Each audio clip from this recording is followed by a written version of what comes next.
Welcome to JP news. Tirupati జిల్లా Gudur Adi Shankara engineering కళాశాలలో దారుణం చోటు చేసుకుంది.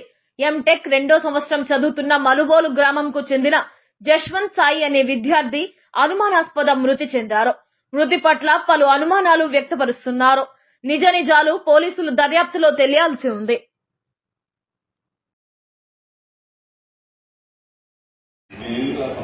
చూడబడ్డా సార్.